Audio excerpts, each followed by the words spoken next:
We, the Indian Society of Heating, Refrigerating and Air Conditioning Engineers, ISHRE, stand tall in the Indian industry with over 10,000 professionals as members and almost an equal number of student members. Founded in 1981 and headquartered in Delhi, we operate from chapters and sub-chapters spread all over India, bringing our entire industry together. Individuals become members of our society according to their professional and academic standings. Our roadmap of the future looks very bright, with thousands of new members joining this technical society every year and bringing in a fresh outlook to our industry intelligence. ISHRE disseminates knowledge through its technical committees, which consists of some of the best minds of our industry. It publishes technical books, newsletters, and a prestigious journal, distributing the wealth of knowledge to all its members. Working with government departments, ISHRE helps formalize industry codes and standards. ISHRE promotes research by offering financial support to student members to carry out groundbreaking work in technology, systems and processes. Our educational wing, ISHRE Institute of Excellence, organizes training programs and workshops to help members enhance their skill sets. Our specially designed certification programs under ICP, that is, ISHRE Certified Professional, empower professionals to always be in step with the prevailing technology. Specially designed courses for technicians are offered to meet the ever-increasing demand for a skilled workforce. ISHRE organizes exhibitions, conferences, panel discussions, and product presentations throughout the country. We organize the industry's largest international exposition in South Asia, Acrex India, to showcase the cutting-edge technology, innovation, and provide a platform for closer interactions amongst the decision makers in the industry. The Acrex exhibition is now growing from HVAC&R show into BFA, Build Fair Alliance. This brings together several allied shows connected with the building services industry, all at one location. Our chapters organize several other popular events like AgriConf in Delhi, Raycon in Kolkata, Symposia in Mumbai, TechFest in Goa, and many more.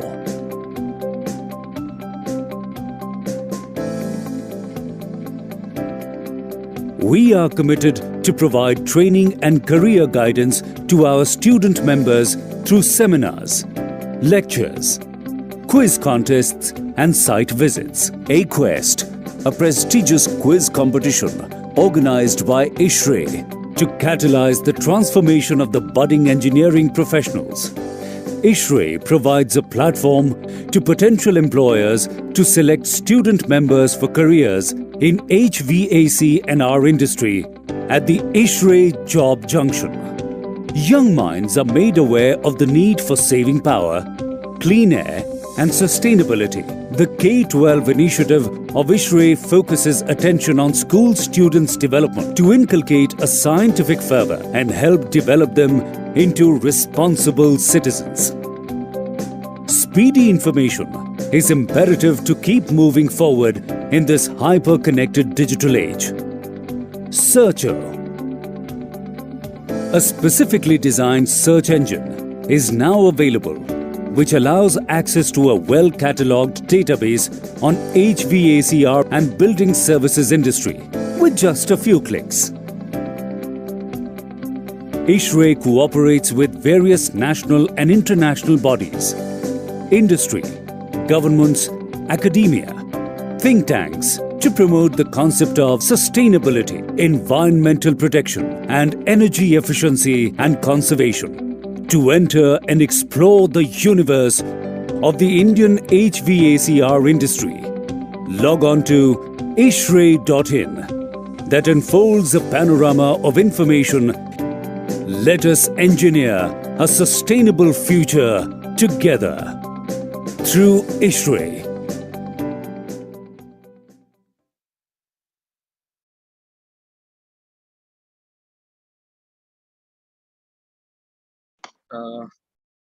Hello, good afternoon, everyone. Thank you for joining this program. As you know that this program is organized by Delhi Chapter of ISRAE and sponsored by Hira Technology. Today we'll discuss about electrical system for data center grid to chip, and we have expert speaker for the day, Mr. Prashant Dorbe. So without delay, I request our youth chair of Delhi Chapter of ISRAE, Mr. Akash Saxena, to introduce the speaker for the day. And meanwhile, I request everybody at the time of presentation, you can send your question to Q&A section. We'll take it at the end of the presentation of Prashant sir. So over to you, Mr. Akash Saxena. Please go ahead. Yeah. Thank you so much, Tapas sir. Hi, a very good evening, everyone. Akash Saxena this side, Youth Chair, Delhi Chapter of ISHRAE. Hope all of you are doing well today. On behalf of Delhi Chapter of ISHRAE, I welcome you all to our today Data Center Series Session 1, Electrical System for Data Center Grid to Chip. Before starting, I would like to introduce our speaker for the day, Mr. Prashant Dorbe, co-owner, MS Project Engineering Services. Mr. Prashant is co-owner along with Ms. Radha Bhatt of MS Project Engineering Services. Project Engineering Services was established in year 1986 by Mr. late H.K. Paranjeb. Project Engineering Services has successfully designed and completed more than 600 plus projects involving electrical systems, HVAC systems, and security systems. The projects completed comprise of state-of-the-art offices, various multinational banking and finance companies such as JP Morgan, Citibank, etc. In addition to the banking sector, Project Engineering Services has served extensively for telecom industry as well, automobile industry, pharma industry, etc. Project Engineering Services has been doing energy audits, due diligence, provide support for engineering, facility management, etc., and design uptime certificate data centers. So without any further ado, I would like to request Mr. Prashant to go ahead with the webinar for the day.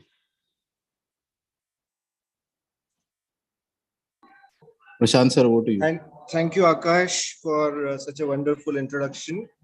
I hope I'm properly audible. Yes, sir. And I would like to thank all the participants who have taken time to join this particular knowledge sharing session. As we had seen, the motto of ISHRAE is to ensure sustainability and green initiatives. Okay, so while we talk about the data center is a buzzword these days. Everybody talks about the data center and uses the facility provided by the data centers. As you know, we all whatever communications which are taking place these days, be it our social media, be it our mails, that is happening through all the data centers which are built across. Now, why this data center is so much important, and what are the things which we as an engineers, we as an entrepreneurs, we as a users have to take care of. So let us glance through this particular data center of journey. The name which has been given also is a very apt name, grid to chip. So when we talk about data center, obviously, yes, we are taking the energy from the grid and we are using the chips to ensure that it is properly utilized up to the last mile of the data center or the last point of the data center. So when we talk about the data center,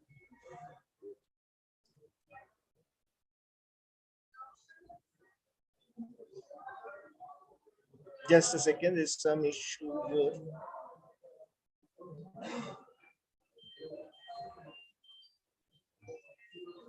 Okay, so when we talk about the data center, the first and the number of words which comes in picture is, or rather we get to hear is PUE, redundancy, reliability, scalability or growth, concurrently maintainable, fault tolerant, TCO.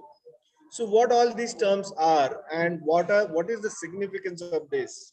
So we will go through few of them today because it is not possible to cover all of them in a session of an hour.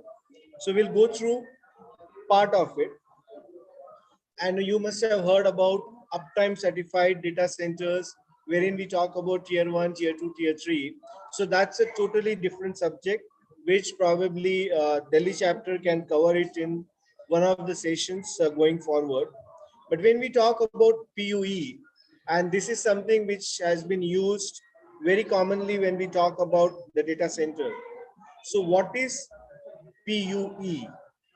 The PUE is the ratio of the energy which is being used by the data center, that is the total energy which the data center takes from the grid or from the incoming supply, divided by the IT equipments or IT energy. So what is the total energy and what is the IT energy? So if you look at here, the energy which is used by all the IT equipments, be it computing devices, be it network, be it IT support, telecommunication, and the storage. So whatever is used to provide or to do the computations within the data center used by all the IT equipments is the IT energy. Then what is the total energy? So thereafter, to ensure that this data center is working properly, we have various supporting systems.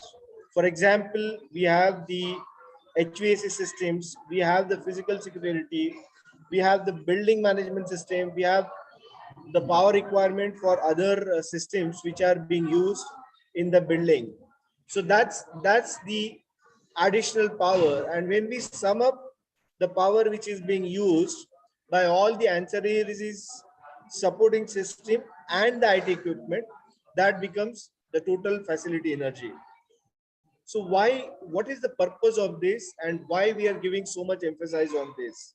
So the objective which was proposed by the Green Grid in 2007 was to ensure or to check whether how effectively we are using the energy which is being given to the data center. So how does one define this particular energy, or how does one measure this PUE? So there are various methods of measuring this PUE, which as defined by Green Grid, they are basic, intermediate and advanced. Now what is basic, what is intermediate and what is advanced? Let's look at that. So just to understand this particular requirement, we need to typically understand the flow of the power in the data center. So as you are aware, we have the supply coming from the utility company. We have the supplies coming from the generator. This supply which we get it from the utility company is stepped down with the help of substation, goes to the switchboards, then it goes to the equipments like UPS, and it goes to the data center equipment. So as we have seen earlier, it is PUE is the division of total facility energy divided by IT equipments. So here what we do is we measure the total energy which is being received at the substation. Let's call this, you can see this particular point where it is measured at the metering point or the utility metering point. Then when we measure these energies at the various level, for example, if we measure the energy at the output of the UPS, be it source A or source B. As you can see here, it states as L1, it states as L1. So when we measure the energy at the output of the UPS and divide this particular energy by the total energy which is measured here, that is a level 1 or basic PUE. Then what's level 2? So when we talk about level 2, we go a step up. So we move towards the IT equipment and change the point where it is measured. For example, if you look at this particular point, which is the output of the PDU. Okay, and it's a total output, not the individual output. Sorry, it's a total output of the PDU. And when it is measured here as L2, and when we divide and find the ratio, that becomes the intermediate measurement of the PUE. When we talk about the advanced measurement, what is advanced? So when we measure the output or measure the power at the individual equipment level, that is where we are ensuring that all the losses which are taking place in the system are measured. So that becomes advanced measurements, and that is the most accurate measurement where we get the exact power which is being consumed by all the IT equipments. There cannot be any better measurement or better place where we can measure the power. Now, if we were to measure the power, obviously, when we talk about the basic level, we can do that without the help of any electronic gadgets or any electronic data logger. It becomes easier because we are just measuring at very small or very at a very gross level. So one can obviously take those measurements manually if required so. But when we talk about the measurements at higher level, which is at level 2 and level 3, then it becomes very difficult to take so many readings manually and accurately. And that is where we take those measurements with the help of data logger, and we get more accurate PUE. But what do we do with this? What is the aim of finding the PUE? So the usage, when we measure this kWh or the energy being used, the objective is not to manipulate the PUE, but the objective is to ensure that we reduce the consumption, or we ensure that maximum power reaches to the computing equipment or to the data center equipment. So that's the major motto or the purpose behind PUE. So how does one report the PUE? Because once we measure, are we expected to report? Yes, there is a necessity or need to report the PUE, because when we are trying to attract the client for the data centers, if the client knows that the data center is being managed efficiently, they are aware that whatever the charges which they are paying for usage of the data center, if it is in-house data center, it is beneficial for the company. But if it is an outsourced data center, then the people who are taking those data center on rent, they are clearly aware, or they know that whatever the measurements or whatever the amount they are paying for usage of that facility is appropriately used or appropriately done. Now, how does one report this PUE? Okay, so there are various methods. One is, if you look at, we will look at how can we report that number. But before that, let us look at what is the methods which Green Grid talks about. So one is unrecognized. Assuming that we have a data center and we are saying, or we are mentioning that, okay, our data center's PUE is 2.25. Now, by simply saying 2.25 PUE, that does not mean that it has been validated by somebody. So it is just what PUE I have measured, and I am telling everybody that this is my PUE. So it is not recognized. Then when we talk about, there is something called as reported. In the reported, when we say reported, in that we can post it on the various medias or various organization that our PUE is this much. But in that case, what is happening is we are just saying that we are using the green grid or following the green grid methods to report our PUE. Doesn't mean that it has been registered or accepted by green grid. So that's just the method which has been adopted or which has been suggested by green grid are being followed. So that is just a reporting. Then when we talk about registered, in registered, we really register our data center with the green grid and we report it to them.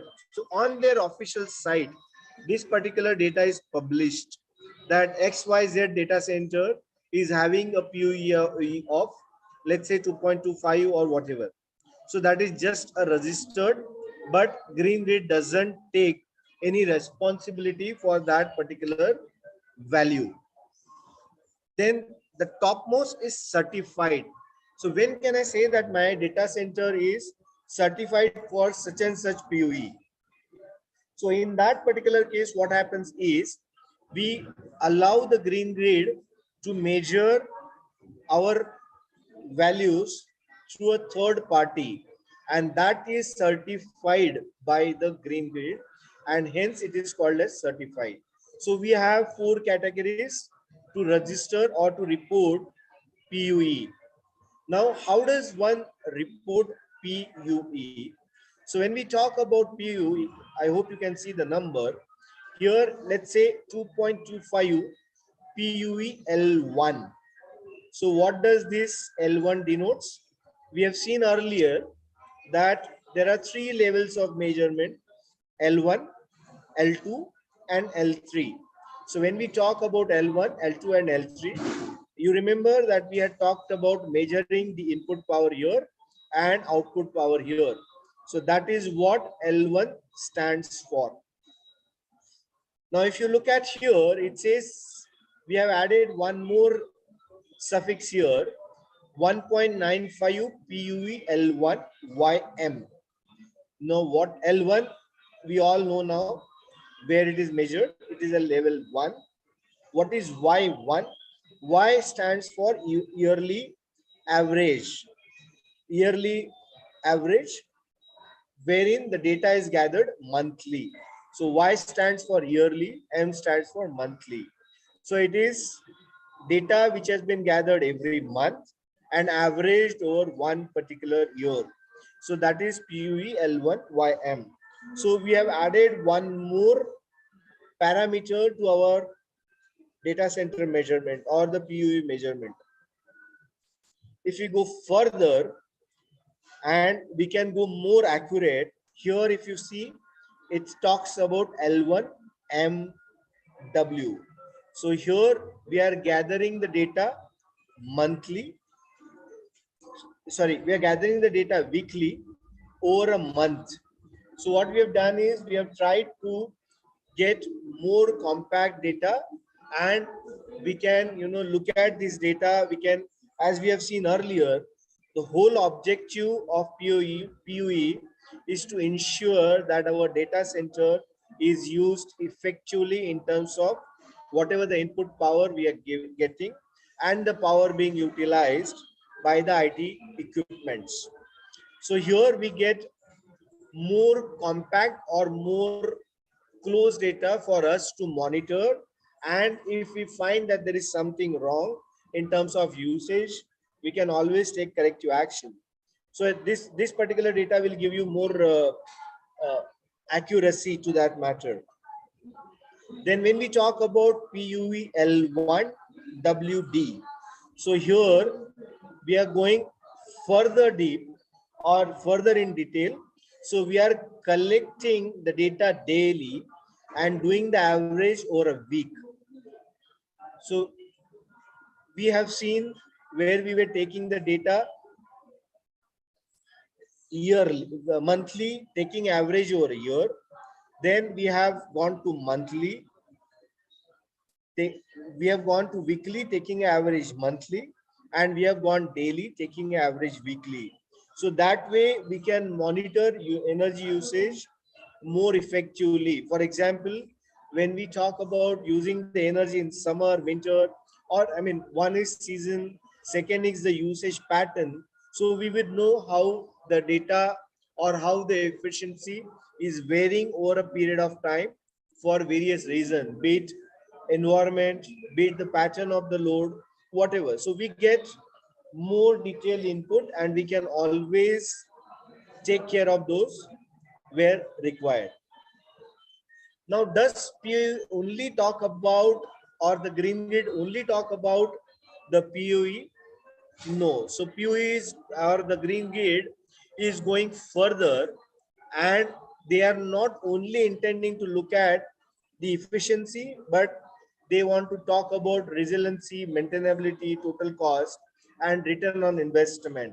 So if you go back to the first slide, we were talking about PUE, redundancy, reliability. So whole objective of this is to ensure that data center is effectively run.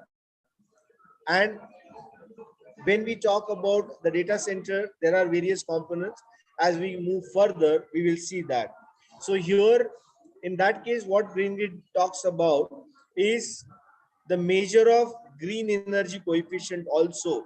So Green Grid looks at how much is the energy is being used by the data center, then energy reuse factor. So how we can effectively reuse the energy which is being discharged out of the data center. We'll see that further.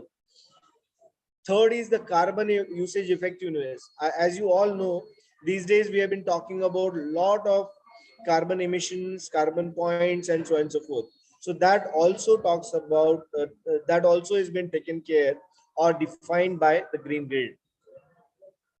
Now, what happens? We have been talking about the energy being utilized by the equipment, the energy being utilized by IT equipment, energy being utilized by other equipment.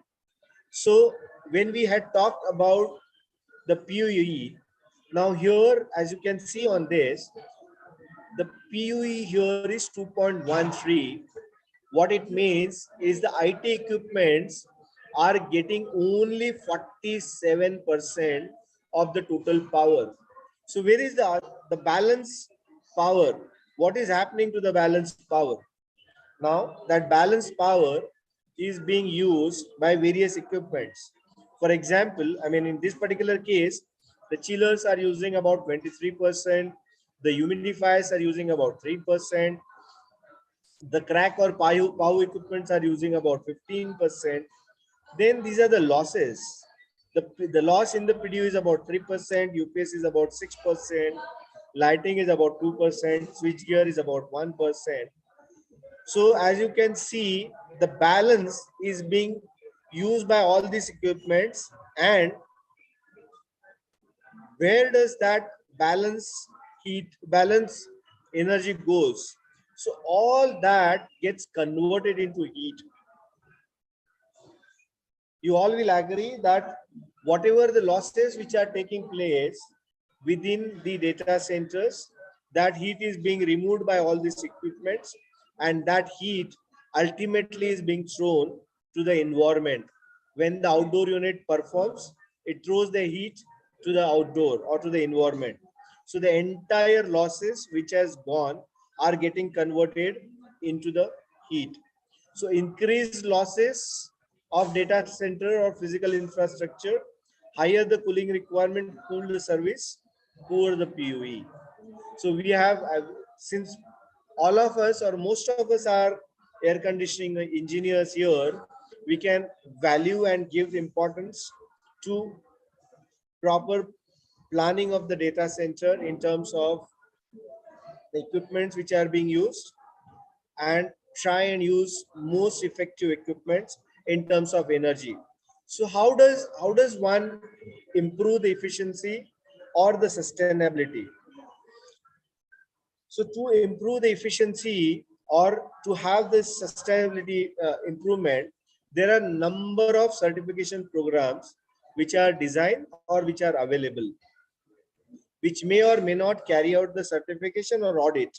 Like we talked about Green Grid not necessarily always carry out the audit, but we have a tool to find out how effectively we are using that energy which is being taken in terms of usage of the IT equipment. And the PUE is one of the parameters or one of the tool which is available to us to find out how effective it is. So similarly, there are various programs available or various certifications are available which talks about or which helps us design the system properly. For example, we all are aware of LEED. So when we talk about LEED takes care of the entire building. So it doesn't only talk about the electrical energy, it talks about all the energy which is being used by the whole building. And as we all know, the energy cannot be destroyed or cannot be created. It gets transformed from one to another. So be it water, be it solar, be it electrical energy. So all that is being taken care as a part of LEED. Similarly, we have Green Globe, we have GRIA, we have ISO 5001, which is for the energy management. So all these tools are available to us to monitor. Unless we monitor the energy, we will not be able to optimize it. We do not know where we are spending more. So the key is to monitor the energy in whichever form the energy is being used. And all these kind of programs, they help to monitor the energy and to control the energy. There are other systems available and we can effectively use that. So one of the program which has been developed by India, by BEE, is ECBC. This particular code again talks about usage of the energy effectively, and there are various ratings available under this code. For example, ECBC building, energy conservation building code plus, super energy conservation building. So there are various levels available, and the various levels of the energy conservation gives us more and more benefits. So what all are covered under this particular code or the ECBC building code? So this building code talks about or covers all the mechanical electrical system. For example, it covers the transformers, motors, DG sets, power correction factor, and so on and so forth. UPS. So we'll talk about that.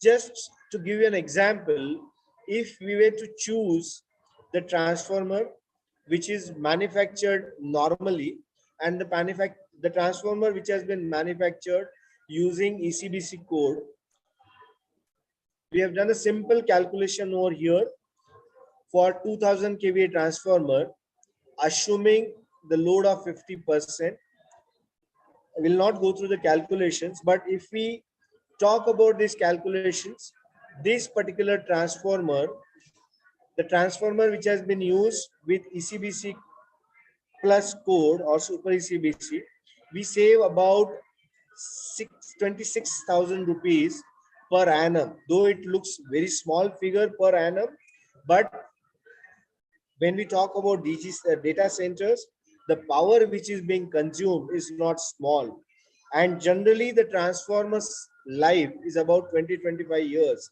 So if we talk about that particular period, the energy saving or the electricity bill which we would have saved will become very high. Okay, and this is the end user saving.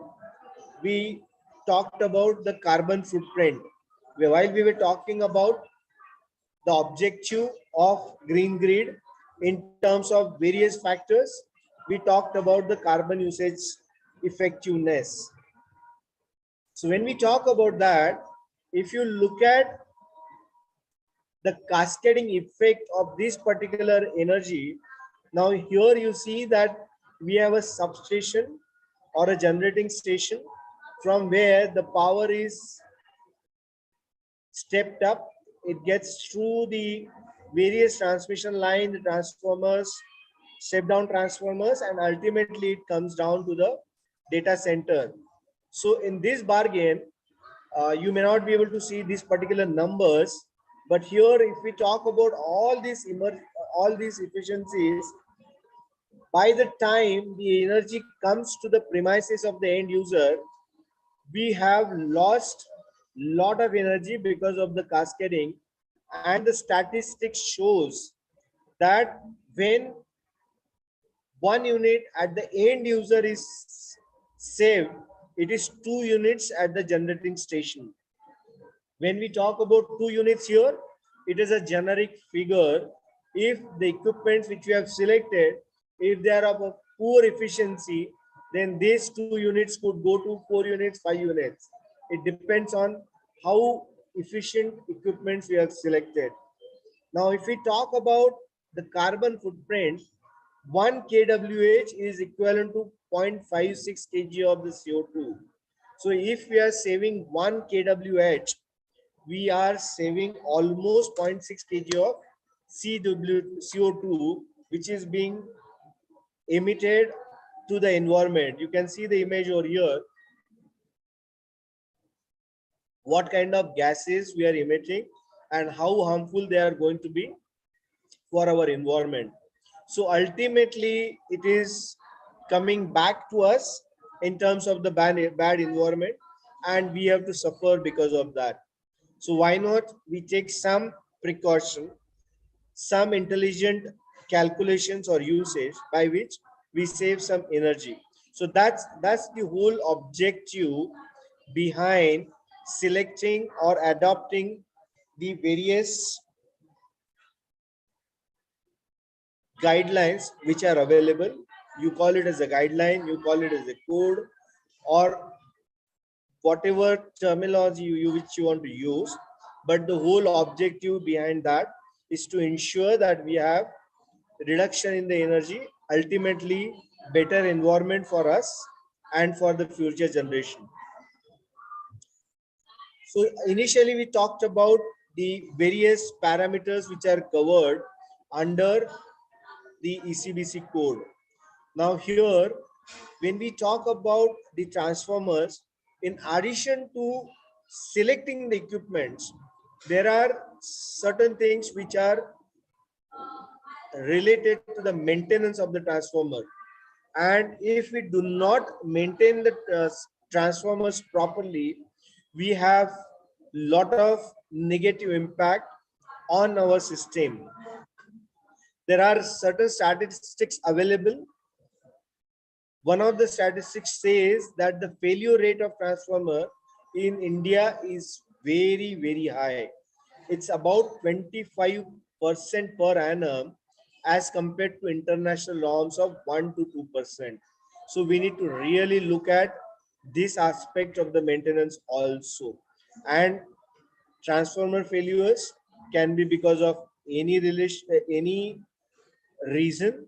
It could be not selecting proper transformer, not maintaining properly, or so and so forth.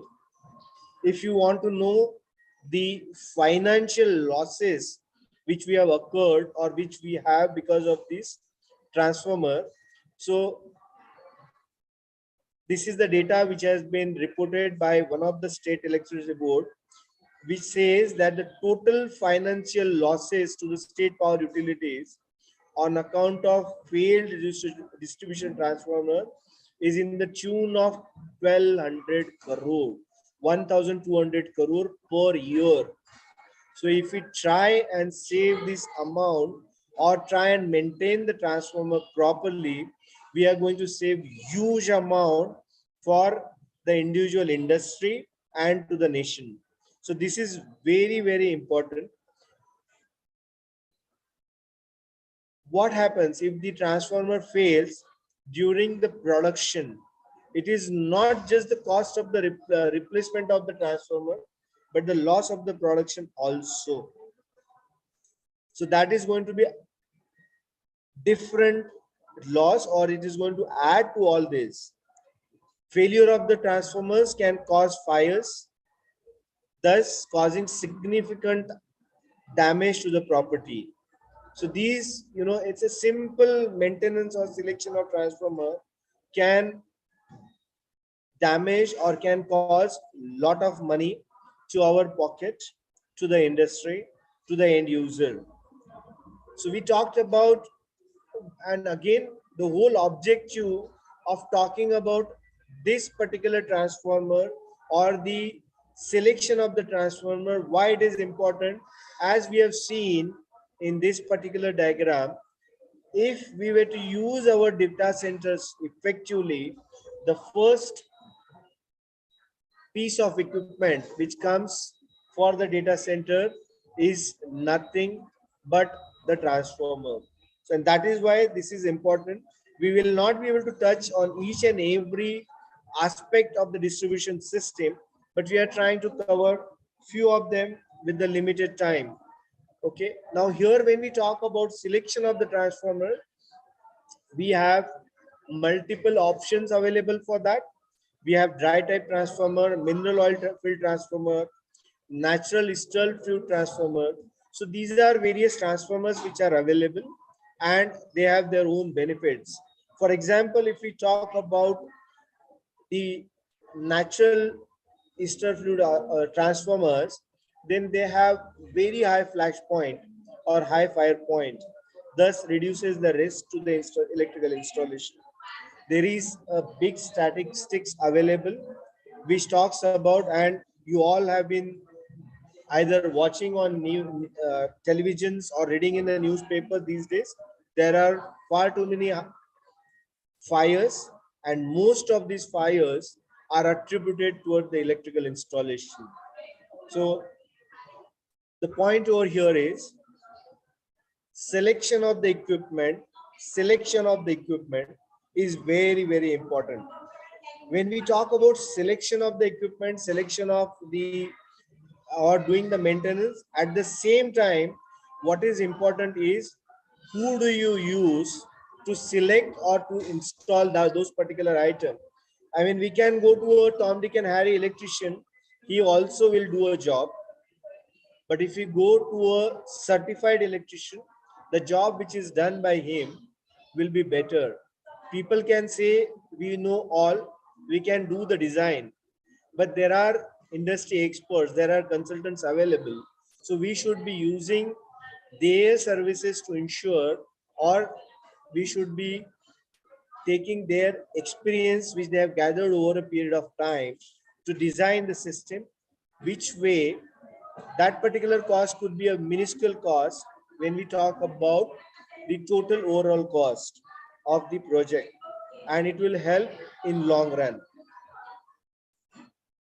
So we talked about the transformer and we go back to our distribution system. So there, the second very important aspect was or is the UPS and the batteries for the data centers. Now here, if you recollect and remember the first slide, we were talking about redundancy, reliability, maintainability, fault tolerant, and scalability. Why all these factors? Because it is going to have the total cost of ownership. So coming back to the UPS, we talked about reliability, we talked about redundancy, we talked about fault tolerant. So here, as we have seen, the second big equipment or the important equipment for the data center is the UPS. Now, when we talk about the UPS, we have various method of connecting the UPS. Okay, we could connect them straight as per their capacity. We can add the redundancy in that. In this particular, we will not take all of them. Maybe we can take only one or two, just keeping the timing in mind, because we are already at 5:20 and I'm sure we have to wrap up in another 10-15 minutes. So when we talk about the UPS, here the UPS power is fed from the utility, from the generator to ATS, through the UPS to the PDU. Assuming that this particular UPS fails or any of the component in this particular distribution fails, let's say this two breaker fails, though we have a healthy UPS, we do not have the power at the output. So what happens? Despite of having a healthy UPS, just because of these two components failure, we do not have the output power. So what does one do? Okay, we can add one more UPS here. We can give this power through this PDU, through second PDU. So that way we improve the redundancy. But in that case, again, there can be a failure here.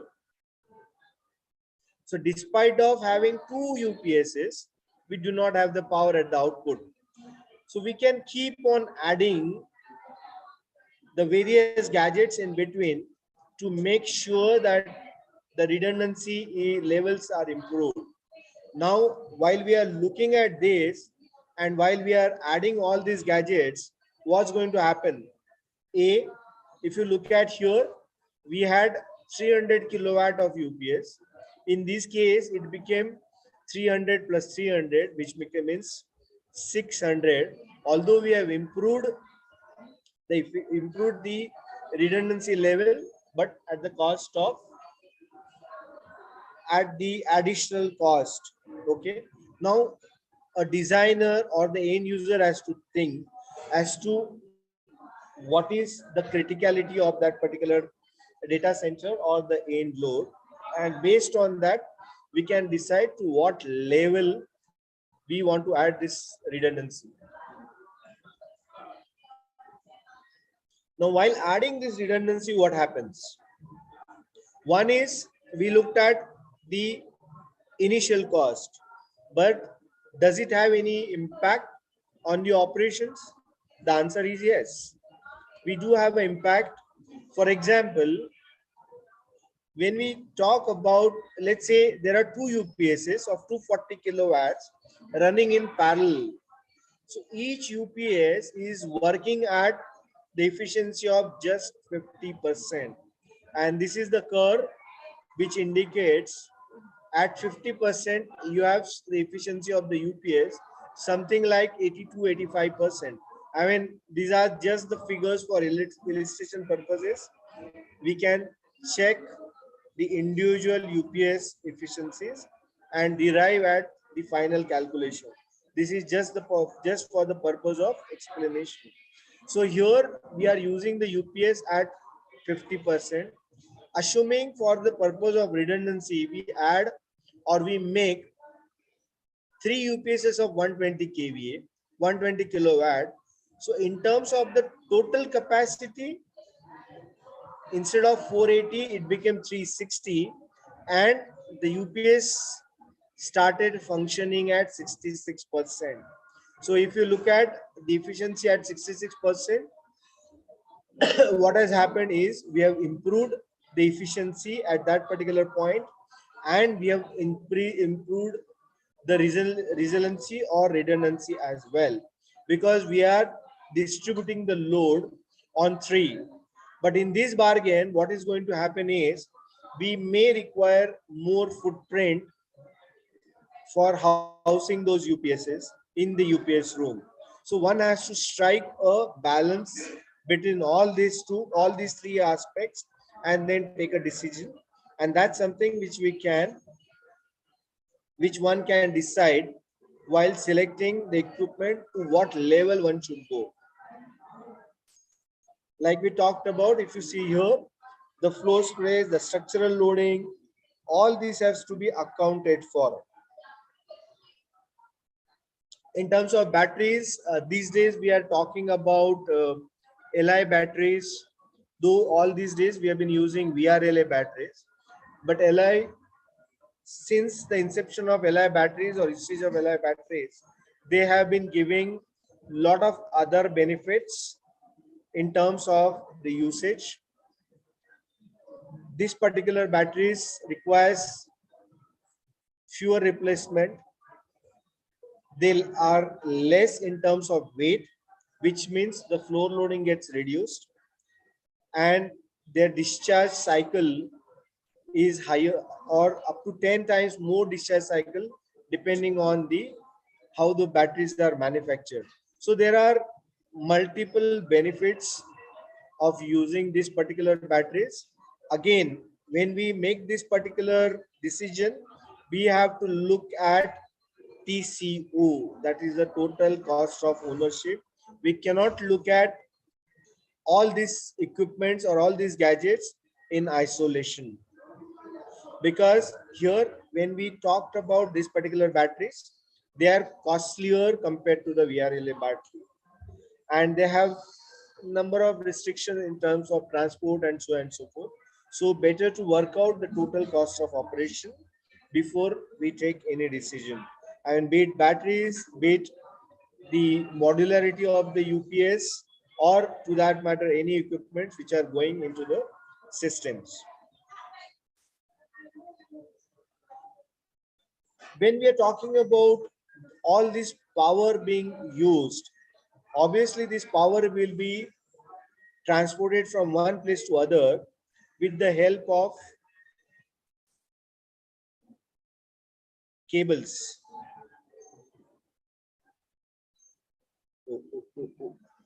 Okay, so this particular power will be transferred with the help of cable. Now, when we talk about getting transferred with the help of cables, we have to look at how does one transport the power, whether one has to use the cables or we have to use the bus duct. Why are we talking about this?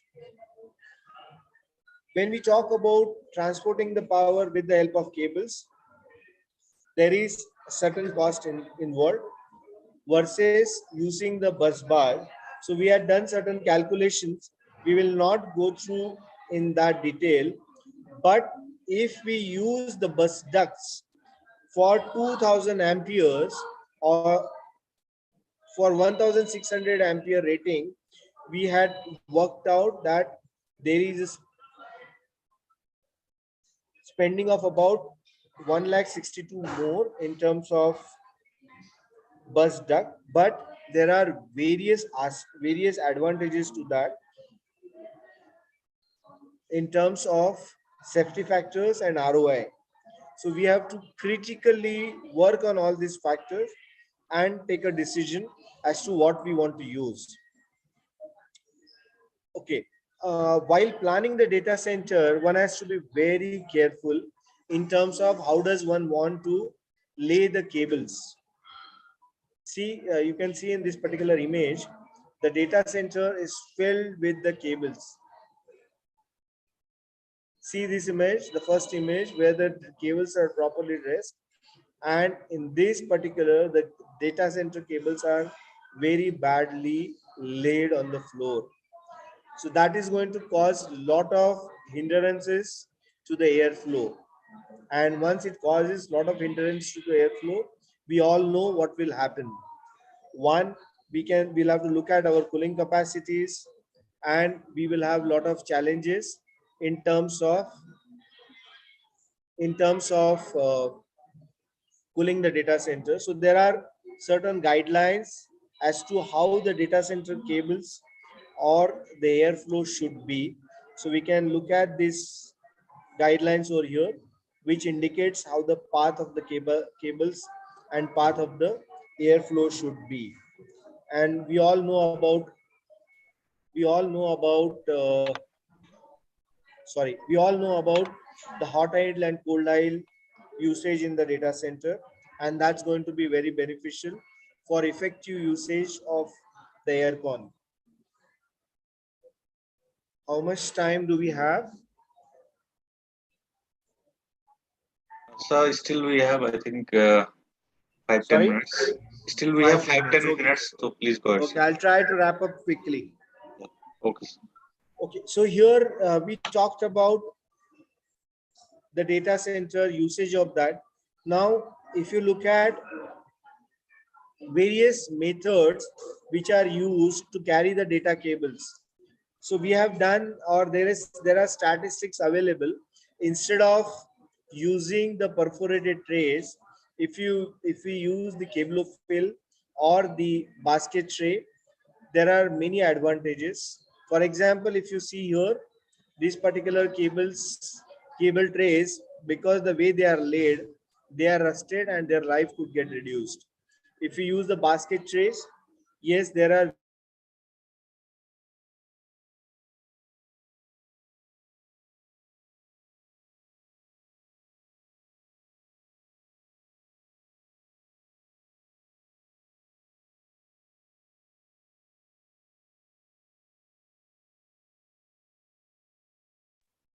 Hello.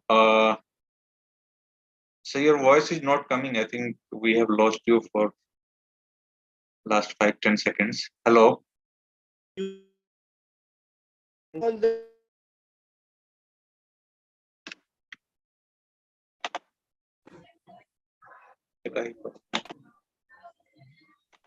oh, did you lose the Now it's fine, sir. Please go ahead, sir. Please. Yeah. okay, can you see the screen? Yes, sir. Okay, so when we are talking about this, it's not only the benefits what we are getting within the data center, we are talking about overall benefit right from manufacturing of those.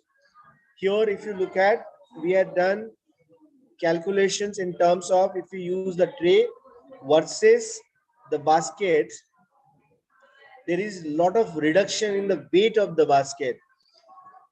And when we reduce the weight of the basket, what it means in terms of the total carbon footprint, which is getting generated right from manufacturing, the trunking versus the data center, there's a huge benefit. So remember the initial statement that when we save 1 unit of power at user end, it is 2 or 3 or 4 units at the generating end. So here, if we talk about the carbon footprint, it's again, we are talking about lot of saving in terms of the nation, in terms of the environment.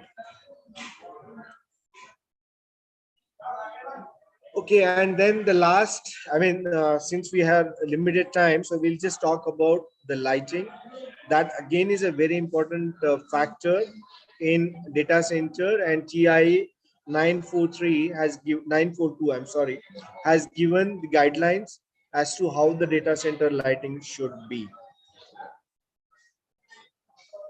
So we talked about all this. Today, the buzzword is using the green power. Now, when we talk about the green power, we have various avenues of the green power, and that is being used across the globe. And there are various statistics available. People like, or the company like Microsoft and other companies, they are talking about going or reducing the carbon footprint or going carbon neutral by 2030. So everybody is taking a lot of efforts to reduce and effectively use the energy. So I think with this, I'll take a pause.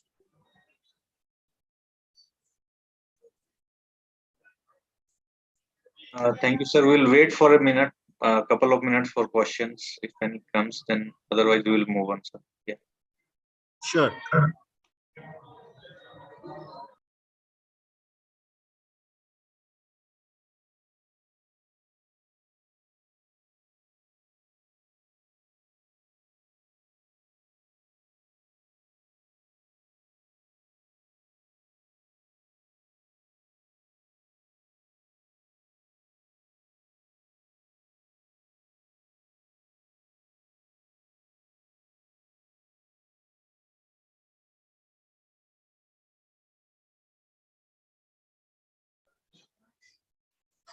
Now, to protect the data centers from the surges, we have the various surge suppression systems available in the market, and one has to select those appropriately and use in the data center. That, I mean, the generic answer is we have to use the surge suppressors.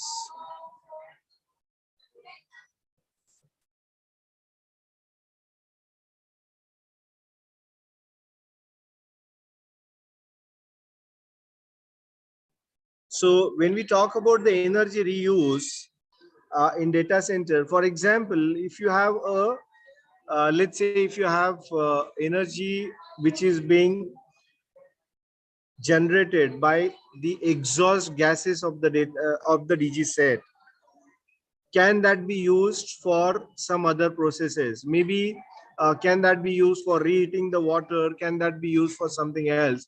So we have to find, and this again one has to think about from the process to process and take a decision as to how that can be reused.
Sir, one more question is there. Have you taken it? Data center under water is lowest energy consuming unit. Are there any better ways? See, every time it is not possible to have the data center underwater. So these days, if you look at, there are new technologies are available, and by which the servers which are getting used, they are immersed in the liquid. So not that all the data centers one can put it. I mean, obviously, when we talk about the major usage of the power which is happening in the data center is for the cooling. Okay. So these days there are various liquids which are available, or liquid immersed server racks are available, or servers are available. Those can be effectively used.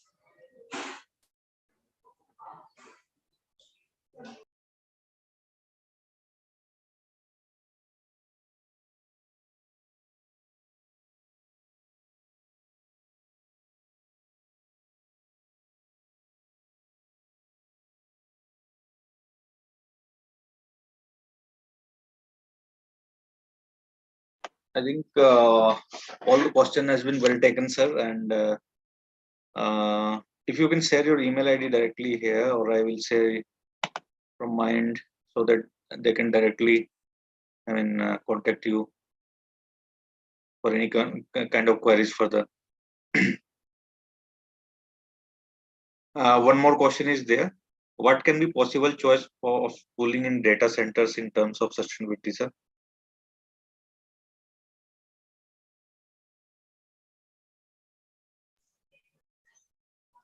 So when we talk about sustainability, I mean, ultimately what is sustainability? We are talking about the basic principle of sustainability is recycle, reuse. So we have to follow 3R while selecting the equipment. Okay. So thank you, and I think we should take the final agenda point, that is vote of thanks. Before that, I would like to announce that I have sent the link for the membership of ISRE in the chat box. When you click the link, then process is there to select the Delhi chapter, then fill up the details. Then you will find out there is two plans. That is, first one is 3 years and 10 years of membership. So you can choose accordingly. And we request everybody, one who is non-member here, to become a member, because membership is only the strength to us, which motivate us to do this kind of things more and more. And definitely, ISRE, the main theme is to disseminate knowledge. More you member we have, so more the process will be done, likely that the theme and the logic and the agenda will be fulfilled for Delhi chapter of ISRE or ISRE all as a whole. I mean, chapter wise. So we request everybody, one who is non-member here, so you can join ISRE. And definitely when you join ISRE, then lots of benefits are there. Many of the physical programs, I mean, like cricket event, AgriConf, we have planned for Pharma Fest, and many more we have, where you can get your network directly and embellish your network to the top consultant, top quality people together comes to that kind of forum. So there is opportunity in physical networking, as well as we are working on the workshop, webinar, half day workshop, and all kind of things is doing in online as well as in the physical mode as well. So there is abundant of opportunity to enrich yourself with the great network of HVAC industry. So we request everybody, one who is non-member, to please join us to embellish your future as well. So further, we are very glad that Mr. Rajneesh Agrawal is with us, and of course, Mr. Valyola Siddiqui, Program Chair, also with us. So before going to Rajneesh sir, I would like to request Siddiqui sir, if any message you would like to share with us, sir.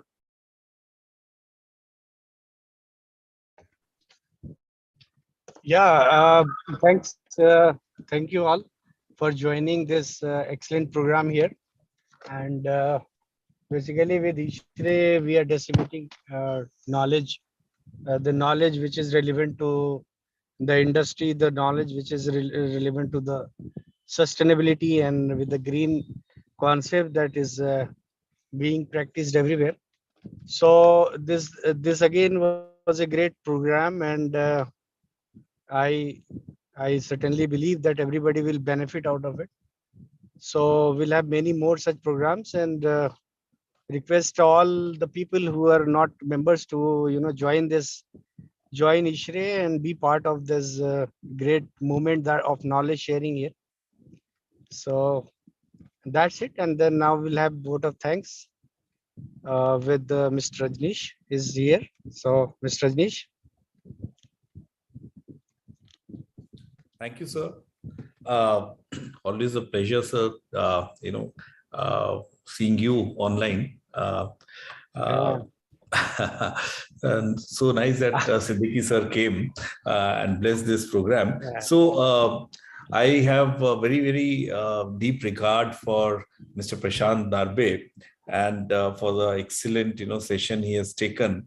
And we at ISRE are always trying to do our best to conduct such programs which can be informative and which can actually start the learning curve. This is not the end of the learning curve. In 1 hour, 1.5 hours, or 2 hours, you cannot conduct programs which will give you a complete picture.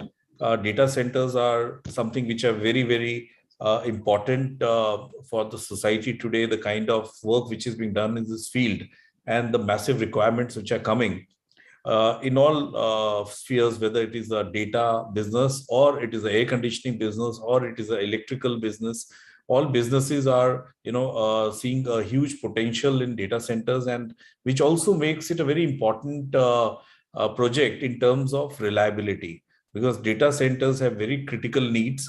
Not only they have very high air conditioning needs, they also have very high electrical needs, because in addition to the air conditioning, the right humidity has to be maintained. Also, they pose a lot of challenge to the structural engineers, because the structure has to withstand the weights, and the structures are very, very critical in data centers. They're very heavy structures which are built. The density of the weight which is put on the slabs is very high. Somebody, I think Mr. Ankit, he's still here. He was asking about what are the possible suggestions for sustainable cooling. Of course, there are many ways you can do cooling, but most prevalent depend upon what kind of geography you are making this data center. If it is a hot and humid climate, whether it is not so high temperatures, but most of it, definitely the chill water is one requirement, because a small data center will also have a very high tonnage requirements. And these are all sensible loads which have to be addressed. So we need very elaborate chilling devices, and definitely chill water remains the number one choice. And to make it sustainable, we do everything possible, because in most of the buildings you may see that the cooling loads could be as high as so for example, a normal comfort building, you may have 1,000 tons of air conditioning, but in a data center of same size, you may have 4,000 to 5,000 tons of air conditioning, 4 to 5 times heavier loads. So it becomes very much important to conserve that energy. And I will definitely make this point, in my diary, that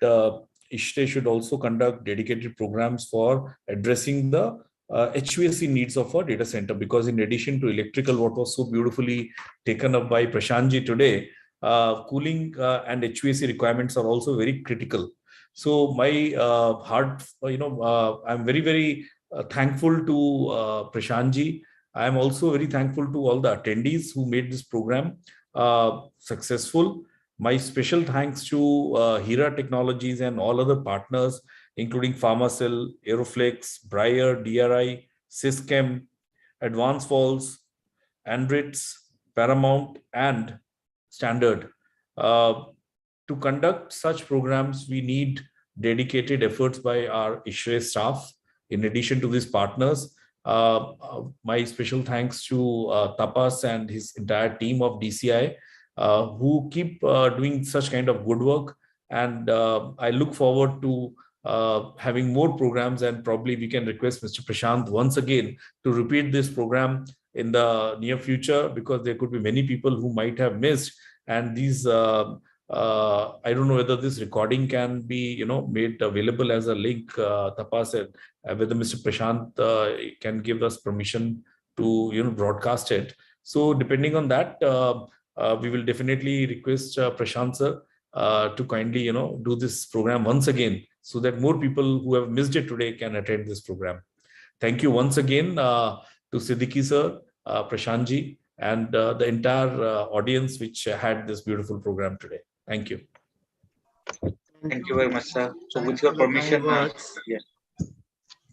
Thank you everyone for joining the program. And Rajnish, if it is going to help the other participants, we are more than happy to broadcast this, and we will be glad to rejoin or retake this program if it is required. Thank you very much.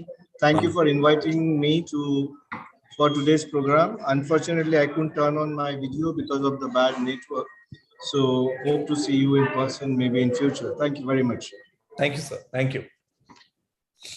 So with your permission, sir, should I close this session now? Sure, Yeah, sir. I think we can close it. Thank you, sir.